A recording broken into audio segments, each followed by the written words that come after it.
කවදාවත් ජීවිතේ ඔයාලා ණය තියාගන්න එපා. යුතුයකම් වල කවදාවත් තියාගන්න එපා ණය වගකීම් වල. මූල්‍යමය ණයකට වඩා ආධ්‍යාත්මයට වෙහෙස දෙන්නේ යුතුයකම් වගකීම් වලින් ණය වුණොත්. ඒ ණය හරි වෙහෙස කරයි. ඒ ණය හරි වෙහෙස කරයි. තමන්නේ මවුට සලකන්න ඕන කාලේ අම්මට සලක ගන්න බැරි වුණොත් වෙහෙස කරයි. තමන්නේ පියාට කෙලෙහි ගුණ සලකා උපස්ථානයක් උදව්වක් කරගන්න බැරුව ගියොත් වෙහෙස කරයි. තමන්ට උදව් කරපු මිනිස්සුෙකුට පෙරලා උදව්වක් ඕන වෙලාවක උදව්වක් කරන්න පුළුවන්කම තියෙද්දි තහක බලාගත්තොත් වෙහෙස කරයි. තමන්නේ අත අල්ලගෙන පෝරුවේ නග්ගාගෙන තමන්ව එක්කන් ගියපු ස්වාමි පුරුෂයා නැති තැනක විශ්වාස බිඳීමක් කළොත් වෙහෙස කරයි. තමන්නේ ප්‍රියාදර භාර්යාව තමන් ගැන විශ්වාසයෙන් ඉද්දි තම බිරිඳ නැති තැන වෙන කාන්තාවත් එක්ක läග්ගොත් වෙහෙස කරයි. මිනිසෙකුට තියෙන්න ඕන පින්වතුනි යුතුයකම් වගකීම් වල තමන්ට පුළුවන් උපරිමය කළාගෙන මානසික සතුට. මම්මගේ ජීවන ගමනේ මේක පින්වතුන්ලට විග්‍රහ කරනකොට මට දැනෙන තැනක් ගැනම කතා කළොත් ඒක මට කතා කරන්න පහසුයි. මම ඒකින්ද මේ කොටස කියන්නේ. මම තරුණ වයසක පැවිද්දටපත් වෙච්ච කෙනෙක් නිසා මට මගේ මව් වෙනුවෙන් පියා වෙනුවෙන් ගිහි කල ඇත්තටම ලොකු දෙයක් මට කරන්න බැරි වුණා. රස්සාවක් කරලා සල්ලි හොයලා අම්මට තාත්තට මම සලකලා නැහැ. මගේ අම්මයි තාත්තයි දෙන්න මාළකට ඇවිත් මේ වර්තමානයේ වෙනකොට මං මව්පියන්ගෙන් වැඳුම් ලබන දරුවෙක්. අම්මගේ තාත්තගේ ගුණ මට තේරෙනවා. ඒත් මට දැන් අම්මා ඉස්සරහා තාත්තා ඉස්සරහා දන නමන්න බෑ. මං දැන් පැවිද්දෙක්. මම දැන් වැදූ මව්ගෙන් පෝෂණය කරපු පියාගෙන් පවා වැඳුම් ලබනවා. සාමාන්‍යයෙන් ගත සිවුරක් පොරවගත්තේ සම්බුද්ධ ශාසනයේ රහතුන් නියෝජනය කරමින් නිසා, ශ්‍රාවක සංඝයා නියෝජනය කරමින් නිසා අම්මගේ තාත්තගේ නෙමෙයි දෙව් බඹුන්ගේ පවා වන්දනාවට මා සුදුසුයි කියලා මම දන්නවා. ඒත් මව්පිය දෙන්න වඳිද්දී මගේ ඇතුලේ ඉන්නවා දරුවෙක්. ඒ දරුවට මේක දැනෙනවා. මට මගේ ජීවිතේ මගේ තාත්තා වඳින හැම නිමේෂයකම මව් වඳින හැම නිමේෂයකම මගේ හිත ඇතුලෙන් එන්න සන්තෝෂයක් තියෙනවා. ඒ සන්තෝෂය මං හිතන්නේ නැතුව මගේ ඇතුලෙන් එනවා. ඒ සතුට තමයි මං මගේ ආදරණීය අම්මගේ පාදෙක ඉඹලත් වැඳලා තියෙනවා. මගේ ආදරණීය තාත්තට වඳින්න පුළුවන් කාලේ මං තාත්තගේ කකුල් දෙක ඉඹලත් වැඳලා තියෙනවා. මං නොහිතම මගේ පියාණන් මගේ මේ ළඟ දන ගහනකොට මට ඇතුළෙන් එනවා ඒ ප්‍රීතිය. මේ වෙනකොට මගේ අම්මා නැහැ. නමුත් අම්මා සම්බන්ධයෙන් සිහි වෙද්දී පවා මට මුලින්ම එන සතුට තමයි මං එයා මාව බිහි කරලා මාව බුද්ධ ශාසනයට පූජා කරපු මගේ අම්මා වෙනුවෙන් මං පායුග ඉඹල පවා වැඳලා තියෙනවානේ. මං ඒකට වාසනාවන්ත වුණානේ. මට ඒක එනවා ඇතුළෙන්. මේ චූටි දෙයක් මම මේ කියන්නේ වලට. ඕකට තමයි කියන්නේ හෘද සාක්ෂිය කියලා. ඇතුලෙන් අස්සක තිබිලා කොහෙ තියෙන එකක්ද මන්දා එනවා. තමන් කරන යහපත තමා තුළ පූදිනවා පිටතනේ. තමන් කරන යහපත තමා තුළ පූදිනවා. ඒ උදෙසා අපි අපේ හෘද සාක්ෂියට දැනෙන විදිහට යුතුයකම් වගකීම් සම්පූර්ණ කරලා තියෙන්න ඕන. ඔයාලා ගොඩාක් මහන්සි වෙලා උන් ඔතන හදන්නේ. ජීවිතේ මං හිතනවා දැන් මේ ඉන්න අදියරට අනුරූපව ඉතින් මේක ගන්න. මොකද යුතුයකම් වගකීම් වෙනුවෙන් පමා වෙන්න එපා ජීවිතේ කවදාවත්. මම මේ වචනේම ගොඩාක් ධර්මදේශනාවල කියලා තියෙනවා. මව්පියන්ගේ පායුග සිඹ පුළුවන් නම් වන්දනා කර ගන්න ජීවිතේ කියලා. අම්මා තාත්තා දෙන්න ජීවත් වෙලා ඉන්න අය ඒක ඉක්මනින් කරගන්න මම එහෙම කියලා තියෙනවා. මාව මුණ ගැහෙන්න දවසක් ආව මහත්තයෙක්.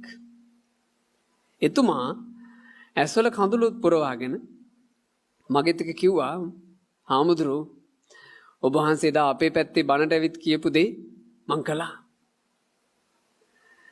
මං ඊට පස්සේ මට මතක නැහැ ඉතින් අපි ධර්ම දේශනා කීපයක් කරනෝනේ කොහොමද? මං එහෙම මහත්තයා මොකද්ද මා කිව්වේ මොකද්ද ඔයා කළේ? හාමුදුරුවෝ කිව්වා අදම ගෙදර ගියාට පස්සේ අම්මගේ තාත්තගේ පායුගේ ඉඹලා වන්දනා කරගන්න ඒ දෙන්න ජීවත් වෙලා ඉන්නවනම් හාමුදුරුවෝ කිව්වා පුළුවන් නම් මේ ටික කියන්න. තාත්තට වැඳලා පුළුවන් නම් මේ ටික කියන්න. තාත්තේ මේ ලෝකේ ඉන්නවා කාන්තාවන්ගේ බඩට දරුවෝ දීලා දරුවෝ නසන්න තීරණය කරන පිරිමි. මගේ තාත්තා මට එහෙම කළේ නෑ. තාත්තා මට ජීවිතය දුන්නා. තාත්තට පිං. ඕක කියලා පුළුවන් නම් තාත්තගේ කකුල් දෙක අල්ලලා ඉඹල වඳින්න මං වචනේ කියලා කියාගන්න බැරි නම් අඩු ගානේ හිතලා හරි වඳින්න. අම්මත් එක්ක නම් ගොඩක් වෙලාවට ඕක කියන්න පුළුවන් වෙයි.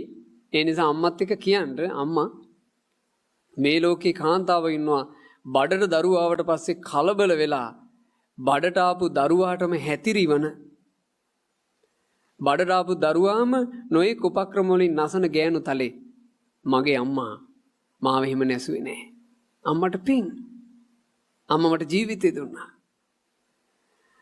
ඔය ටික පුළුවන් නම් කියලා අම්මගේ පායුගේ ඉඹලා වඳින්න. දැන් මේක මේ නිකන් අර නිවුස් channel වලට එන්න කියලා කරන එකක්ද? නෑනේ මේක පාඩුවේ තමන්නේ ගෙදර තමන්ගේ ආදරණීය අම්මයි තාත්තයි එක පාඩුවේ කරගන්න පුළුවන් වැඩක්. මිනිසෙකුට උනන්දුව තියෙනවා නම් ඔයාලට උනත් උනන්දුව තියෙනවා නම් මව්පියෝ ජීවත් වෙනවා නම් ඉක්මනට කරගන්න මේක. අර මහත්තයා ඕක එයාගේ හිතට තදට වැදිලා. එයා එදා බණ ඉවර වෙච්ච ගමන් අම්මයි තාත්තයි දෙන්නව දකින්න එයාලගේ මහගෙදර ගිහින් කෝල් එකක් දීලාම කියලා මං එනවා. දෙන්න නිදා ගන්න නම් එපා මට අදම කතා කරන්න ඕන. මේ මහත්තයට යමින් මේ වාහනේ යමින් ඉද්දි දෙගිඩියාවක් ඇවිත් ඕක කොහොමද කරන්නේ අප්පා මේක නිකන් අමුතු එකක් නේ. කෝකටත් තෑගි දෙකක් අරන් අම්මටයි තාත්තට දෙන්නට. මේ මහත්තයා මගෙත් කියනවා හාමුදුරනේ අවුරුදු 40ක් වෙනකම් මගේ ජීවිතේ මං ඔහොම එකක් හිතලවත් තිබ්බේ නැහැ.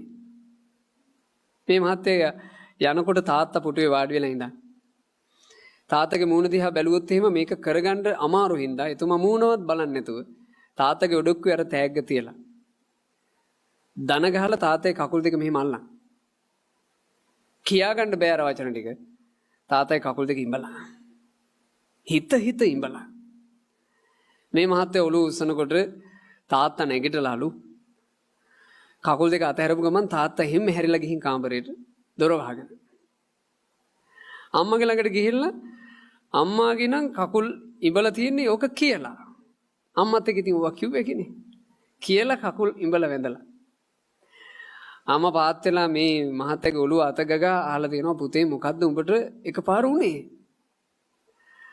අම්මා හාමුදුර නමකගේ බණක් අහලා මට ආසාවක් ආවා ආසාවටයි මං කළේ පුතේ හිටපන් මං උඹ එනවා කියපු හින්දා උය හිටියේ මං ඊටු ටිකත් උයන්න මේ අම්මා උයලා මේ මහත්තයා මයිත් කියනවා හාමුදුරනේ බත්පත බෙදලා දීලා මං කටවල් 4යි කන්න ඇත්තේ අම්මා මගේ ළඟ ඇවිල්ලා වාඩි වුණා බත්පත ඉවර වෙනකන් අම්මා මට කැව්වා